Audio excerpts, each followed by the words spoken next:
technology together? Hold up. All right.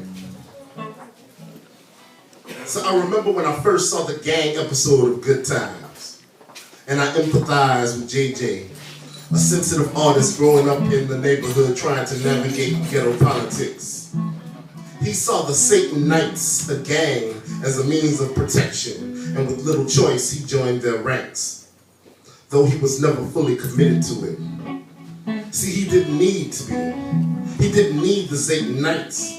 He had James Evans Jr., a man from Mississippi with down south values and field worker hands.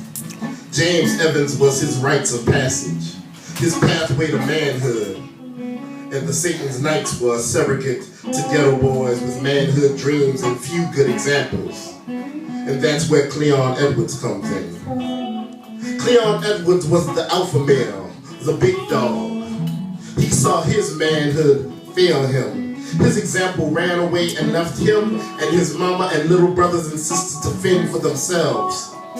He found his place in the street tribes of Chicago. Being tough was worth more than book smarts, but street smarts were like gold in his neighborhood. So he learned to exploit fear, weakness, and naivete, the pathway to power among the powerless. Mad Dog found his throne and took his knights to war in battlefields of concrete with little supervision. He learned at an early age to navigate the corners and the courtrooms. Recognizing that exploitation was a useful tool, his classrooms were juvenile courts. Finding himself in distress at every turn, he would time and again have to be his own savior. Sacrificing bright days and dark tomorrows for unsure right nows.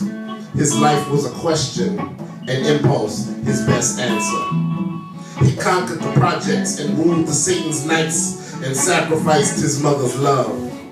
But even then, he was vigilant in his watch over the ones that came after him, the ones still beloved in his mother's eyes. And he watched from afar as he was no longer allowed in his mother's project apartment. But no one was left to watch over him. So his life goes as we would expect. Live fast, die young, burn too hot, go out too fast. The king of Satan's Knights is thwarted by the beasts of ghetto life. No love for him, no sympathy for his plight. In the end, prey becomes predator, becomes prey. And more people preyed on him than prayed for him. In truth, Mad Dog was only a mere pup himself. And rather than be neutered, he chose to be put down. Well, not chose. More like he did what he could live with, and that was dying as a man-child. He was rebellious and defiant and powerful and broken and flawed and a king. No fear and no wisdom are the recipe to oblivion. So we remember the forgotten, we celebrate the infamous, we honor the rogue. J.J. Evans made it out of the ghetto. Even after James died, he left his junior with tools he needed to survive.